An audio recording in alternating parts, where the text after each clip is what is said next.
Ladies and gentlemen, in this RedGamingTech.com video, we're going to be discussing about the Wii U's future. This has been sparked by a couple of comments, one from Electronic Arts and their Frostbite 3 engine supposedly does not support the Wii U, and as well as the Unreal 4 engine also does not work and function on the Wii U. We'll talk about Frostbite 3 since I mentioned it first. Patrick Back, who is an executive producer on, of course, the Battlefield series. Frostbite, by the way, powers Battlefield, just in case you are unfamiliar. And I read a direct quote: "We right now don't have any support for the Wii U in Frostbite. We don't want to back down from what we see as our low-spec machines."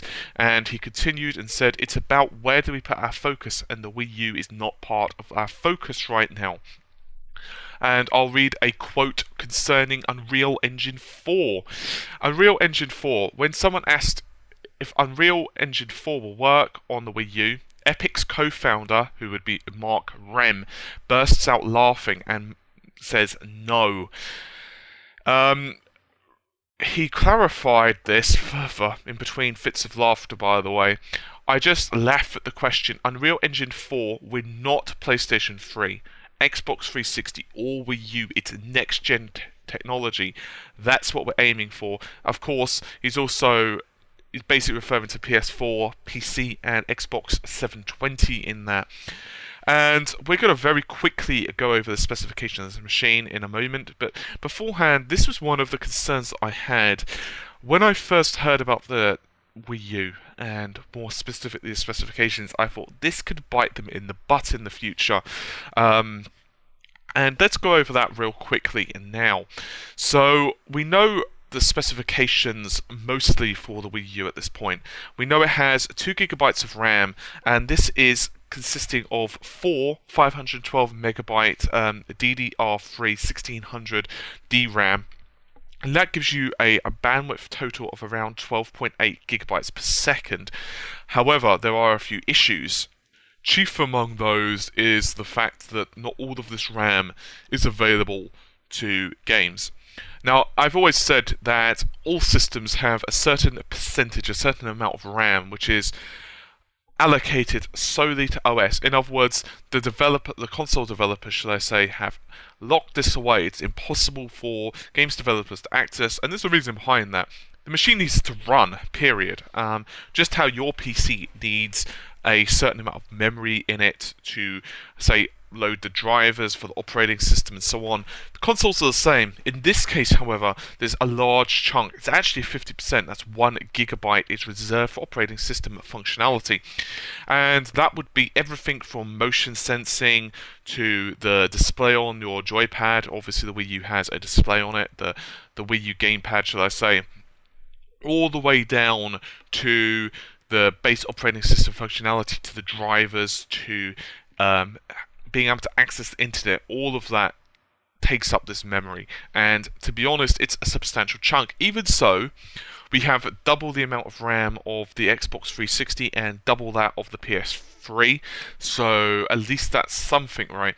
Now, the CPU is IBM PowerPC SIP based, and that would be the tri-core processor, and this would be known as Espresso. It's based on an IBM PowerPC 750, as I've said. Now, this processor is clocked at 1.24 gigahertz, and I'm going to give you a very brief overview of the technology behind it. Now, it does actually have some embedded DRAM in it, and this is for caches. Now, the cache is actually very strange on this particular CPU. It's using a total of 3 megabytes of level 2 cache. However, the configuration, perhaps I can say it in English, is rather unusual. Core 0 is using 512 KB. Now, the next core, let's call it Core 2 in this case, is using 512 KB. However, Core 1 is using 2 megabytes of level 2 cache. I'll say that one more time. Core 0, 512 KB. Core 1, 2 megabytes. And Core 2, 512 KB. Obviously, 2 512 KBs equals the 1 meg, so you get the 3 megabytes total. Now, all of 3 of the cores are running, as I've said, at 1.24 gigahertz, and it does have a 32-bit integer unit, 64-bit floating point, or that would be 2 times 32-bit SIMDs, and that often found under the denomination of paired singles, if you prefer. Now, reading a little bit more about this, it also says that the CPU and graphics processor are placed on a single substrate as a multi-chip module. That's MCM, and this is to reduce the complexity and increase the communication speed between the two chips, and also reduce power consumption, costs, and space as well. Which makes sense, as I've said a million times now, one of the pure enemies in consoles is heat dissipation, trying to remove the heat, and also, of course, to another degree, the power required and so on. Now, the graphics card on this system is a code-named Latte, and this also has EDRAM embedded right onto the die, and is clocked at 550 megahertz. Now, if Latte doesn't mean anything to you, you can take a look at the AMD Radeon series that it's based upon. That would be the R700s. R700s are also known as the AMD Radeon 4000 series. Now, the 4000 series is a very good chip actually, but it was released quite a while back. What was the release date? I did just have that in one of my notes, and now I have managed to lose it. Aha, he says after scrolling for 5 minutes. June 19th, 2008 is when we saw the 4850. Now, we're not 100% sure of the exact specifications of the Latte in terms of the amount of power, in other words, the G-flops that this sucker can put out. However, it's going to be substantially less than, of course, the GPU in, let's say, the PS4. However, for all my research over the last couple of weeks, and indeed in my previous video, it does seem to have a little bit more power in terms of the GPU behind it than, of course, the Xbox 360. How much more? It's a little bit tricky to say, but from what I understand, it's around 352 gigaflops. Now, this is unconfirmed by Nintendo. Now, from what I'm reading, it seems to be a close match to the 4650 or the 4670 range, and it's going to have around 1.5 times the power of the Xbox 360, as I've said, and has around, let's say, 8 drops. Now, this means that we won't be seeing any incredible titles running at 1080p, which is somewhat of a shame. It also appears that the CPU has 32 megabytes of embedded EDRAM as well. So, I've talked a little bit about the hardware specifications, so I don't want to go too much into a PS3 or Xbox 360 versus Wii U, because I've already done that video. But I just wanted to illustrate that although the Wii U is more powerful than these consoles, it's not a hop, skip, and a jump above these consoles, and certainly won't be able to compete with the PS4 and Xbox 720. But that's not a surprise. I don't think that's particularly news to anyone. Once again, if you want further details on the Wii U, check out my other video. But on regards to the Wii U as Salesforce, there are a number of issues I have, number of concerns, and I imagine that Nintendo are having those as well. So before we continue with the Wii U, let's discuss other principles for a moment. Now, we know that the 3DS wasn't selling that well at the start. However, momentum is somewhat picking up. Now, if I'm a Nintendo, there'd be a couple of concerns I have. First of all would be the emerging smartphone market and tablets and that type of thing. Now, I say emerging, not because no one has cell phones or anything like that. I'm saying it in terms of the games on those systems are becoming increasingly complicated and more power hungry. Now, I actually did a video, I don't remember the time period ago, but it's quite a while, saying that I personally believe that there is going to be an era where we're not really going to be seeing handheld devices become super successful because of these smartphones. And to be honest with you, Nintendo, Sony, and all these other developers must be literally cursing each of the new generation of cell phones, because I mean, I've got a Samsung S Galaxy 2. I'm waiting for a upgrade at some point in the not too distant future, and the games on this look okay. You know, they're not amazing, But the specifications of the Galaxy 2 compared to the Galaxy 3 and of course 4, and I just use the Galaxy as an example. You can by all means feel free to substitute that with iPhone or tablet or whatever you prefer, and you can see what I mean. I've noticed that quite a few people, if I'm going on trains or any public transport really, will often be pulling out tablets, and I've noticed this becoming quite frequent actually.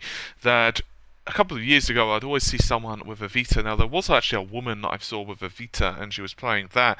But most people, guys or girls, are pulling out, big ass tablets, and you got a 10-inch tablet on your lap, and you're playing Angry Birds or whatever the balls they're playing, and that's becoming quite the consistency because a lot of gamers, a lot of shall we say casual gamers, and I don't really like the term because then it becomes what is a casual gamer, and that's the whole thing.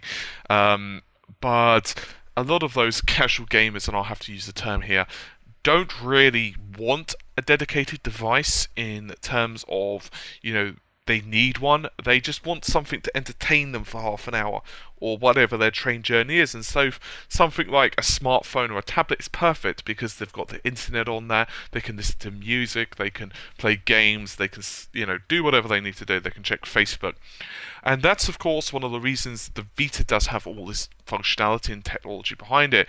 And one of the benefits that the Vita has, at least in my opinion, is the very tight integration with the PS4, and I honestly think that was a very smart move of Sony, because it doesn't exactly make the PS4 and Vita completely, one is useless without the other.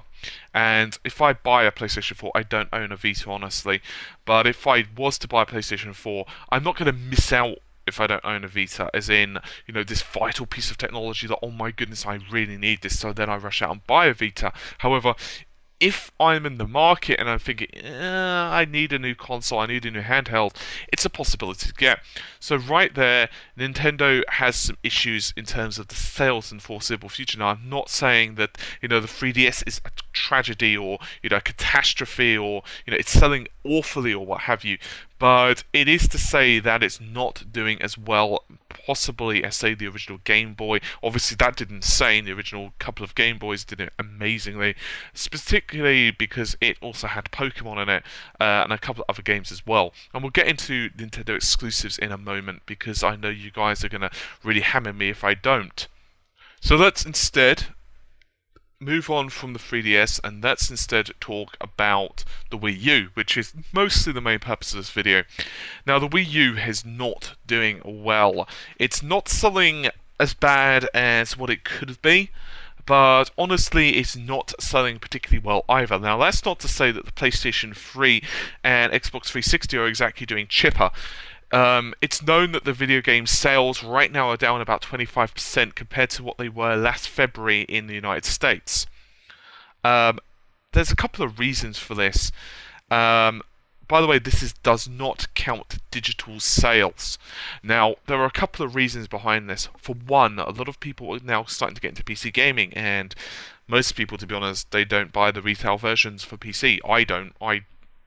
Well, there was one or two games I have, but most of the time I download them from Steam because I could just get them cheaper, it's quicker, and I've got a ridiculously fast connection anyway, so download speeds aren't a problem.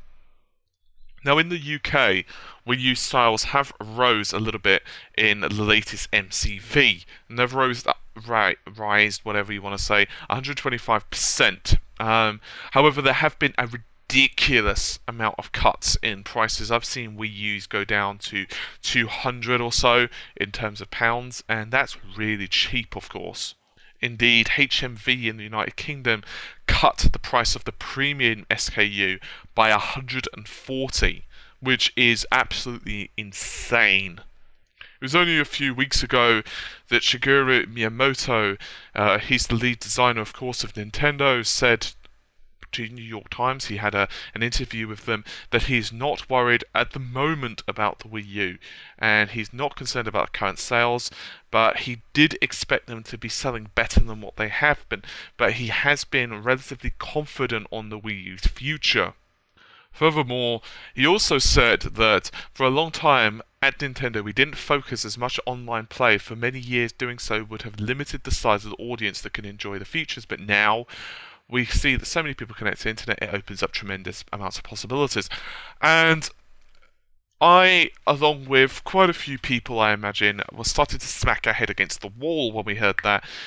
I I personally just didn't understand this comment. I said this in a previous video as well, but I just couldn't understand it. It's like I've had cable since goodness knows when. I mean, I had 512 KB cable back in the day, of like Counter Strike 1.6 or before that. I don't even know the date. It was, so long ago, is well before 2007 kind of thing. And after that, of course, I've had every version of internet there is. But I don't know anyone who's had really abysmal internet to the point they can't play games. Sure, I know people who have abysmal internet to the point where downloading a 14 gigabyte Steam file, that might be a problem, but playing online with relatively little lag isn't a problem. And I don't expect maybe Nintendo to focus on online as much, because I know that they're all about bringing people together in the living room and family fun and all of that good-hearted stuff that makes Disney smile. But reality of the matter is, it's Thursday night, you've got work tomorrow, you don't have long, but your buddy Clive is telling you, hey, I'd like to play Mario online, or I'd like to play this. You know what, the Wii U support sucks, let's just play it on Xbox, or let's just play it on PC or PlayStation, whatever. Not to say that those platforms have the perfect online experience or anything, far from it. Now, I did say I'd go back to the first party stuff, and I am a man of my word, usually when I remember, but Nintendo have one thing that I think many would kill for in this generation of games, and that is awesome IP. The intellectual property that Nintendo has is impressive. Mario alone is pretty much a system seller. Then you've got other titles like Zelda, and so on. I'm not going to list them all, I'll be here for a while. And it's also got franchises that it doesn't really push out that often, like Star Fox as well. Now, that's not to say, of course, there aren't any of those games, I'm just merely pointing it out. Now, Mario is a system seller, and one of the problems I've got with this is simple. People who aren't Nintendo fans aren't going to be swayed by those games. In other words, I've got friends who say, oh my god, another Mario. Really? You can't create anything original. To be honest, I would argue the same thing about Call of Duty and, half the games out there, if I'm honest. I mean, that's not to say there isn't any originality in those franchises. I just merely point out that originality sometimes is very difficult. And to be honest with you, I think from a perspective of someone who isn't a massive Nintendo fan, I didn't grow up with Nintendo. I do own a GameCube, I own a Wii, and I've played a little bit on Wii U, but I don't own a Wii U. It's something I'm probably going to get at some point, not too distant future, but especially as the prices are going down, it's kind of hard to argue with it. But I've enjoyed a lot of the games on the Wii, the original Wii, and I've enjoyed a lot of games on the GameCube, and one of the reasons I bought the GameCube, by the way, was for Resident Evil 4 and Resident Evil 0 and Remake. But I also enjoyed other games like Sunshine, Wind Waker, and so on.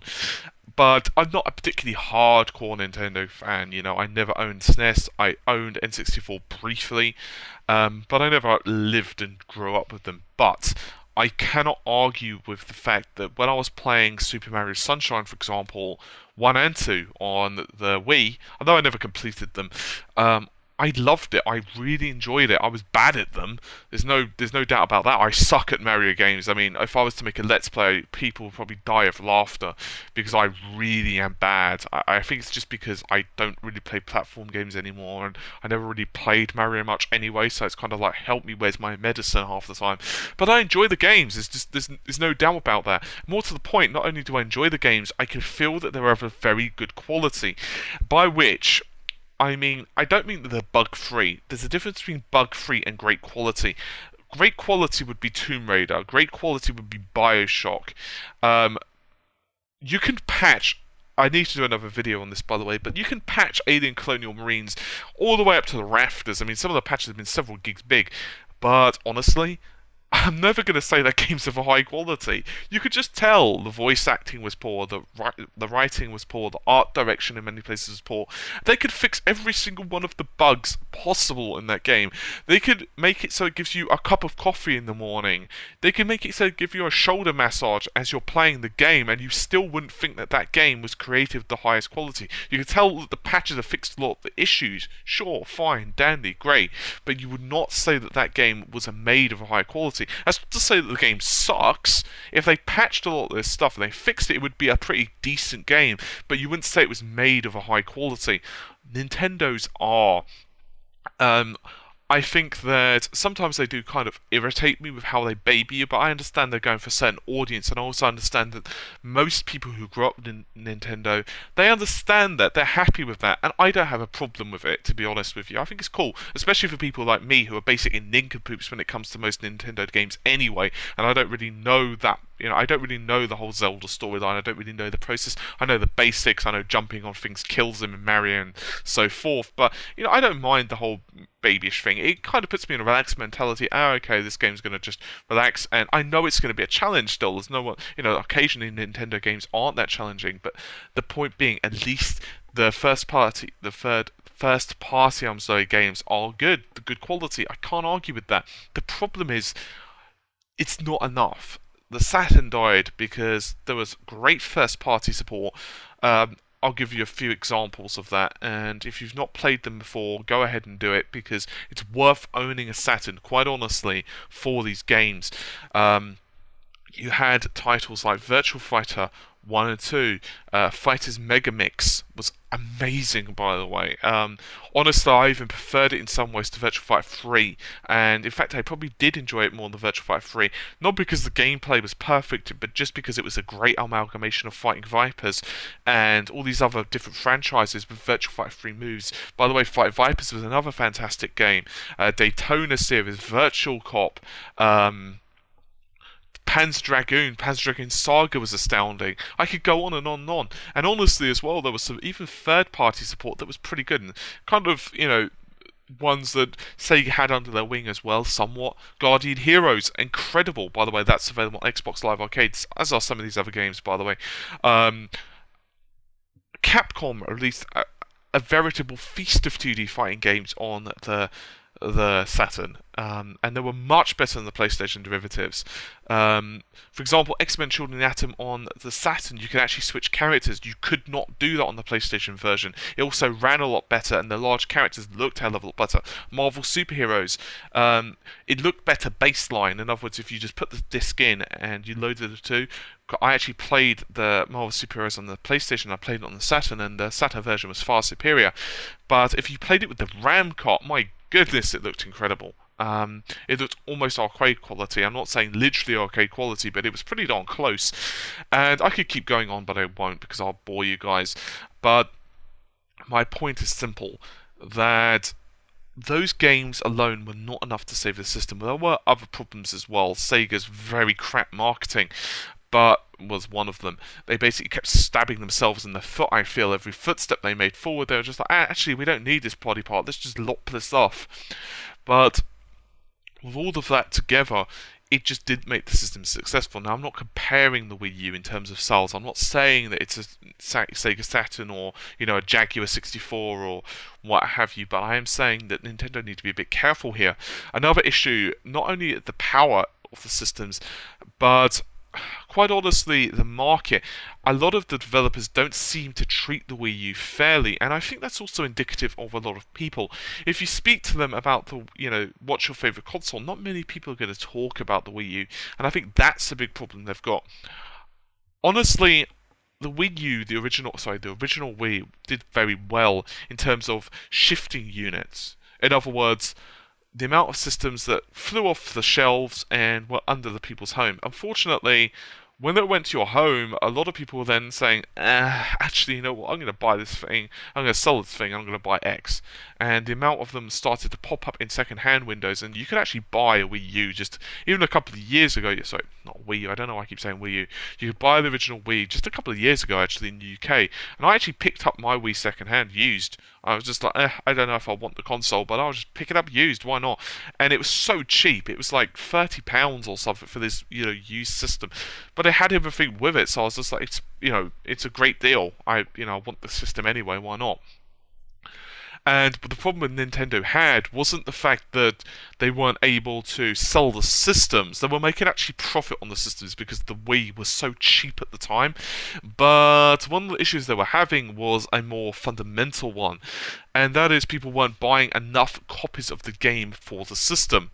Now, we know that the Wii U is more powerful than Xbox 360, and we know it's more powerful than PS3. But let's even go as far as to say it's 50% more powerful. Okay, in all aspects. Let's be generous. Hell, we could say it's twice as powerful. Whatever you want to say, one and a half, 2 times, whatever you want to say. It's not up there with the next generation of consoles. It's that simple. It's just not. It's just not able to compete. Already consoles, I'm talking about the Xbox 360 and PS3 here, are struggling like hell to put out the latest games. That's one of the reasons that the FOVs on these titles are absolutely shocking. That and the range, of course, that you are sitting from the television. But honestly, the actual power of the Wii U is very little. It's just not able to compete. As I've said before, it doesn't have, say, DX11 support to the degree that the PS4 does. It doesn't have the ridiculous amount of memory the PS4 does. It doesn't have the all this technology. It just doesn't have it, and this means that there's one of two options there's actually a couple of options for developers free. The first option is that they don't produce the game on the system. In other words, they say, this game, it's just too much work. We're not going to make it work on this system. Forget the install base, bollocks to it. We're just going to release it on the PlayStation 4, the PC, Xbox 720. They're all roughly the same to program for anyway. Sure, we have to have a bug fixing team on the PC. Sure, we're going to have a bit of optimization on the Xbox version as we originally made it for the PlayStation. And I just use that as an example. It could be first on the PC, it could be first on Xbox, whatever. But, all intents and purposes, it's not that much more work. Of course, I'm vastly simplifying that. And then you come to the Nintendo version, and you say, I can't actually make this work. I suppose I could basically reduce the game quality to the paste. That would work. Or let's say Unreal doesn't work. Let's say you're a developer. Of... Oh, it doesn't matter. Let's just call it. Let's call them Killathon, right? You're a developer of Killathon, and you're using the Unreal 4 engine for Killathon. Okay, so you've developed your game.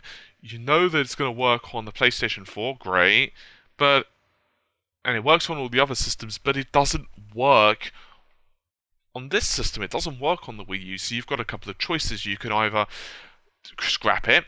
You can try and make it work, and by which I would mean you swap out parts of the code, assuming it's just this engine. Let's say that it's even your own creation. Let's say you swap out parts of code that doesn't work. Let's say you do this, you do that. In other words, you port it the best you can.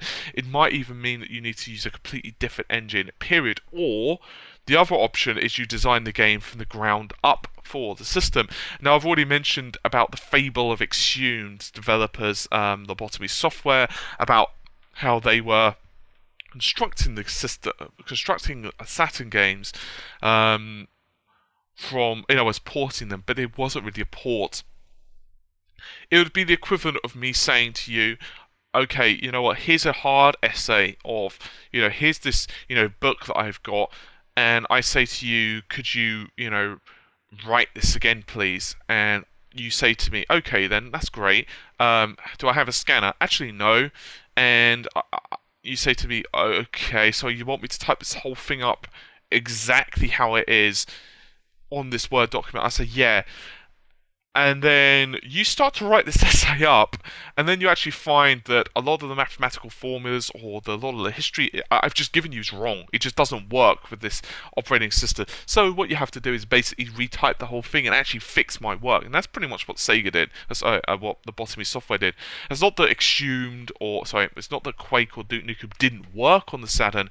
It's just that it didn't work on the architecture well. So they had to basically redesign the entire thing, and that's a very similar problem to what developers for Nintendo could have, and it's honestly going to be a big problem. It's going to mean that, sure, we could see derivatives of those titles on the Wii U, but it also could mean that we're going to miss out. If you're a Wii U owner, you could be missing out on some of the big ones, and that's quite honestly a big problem.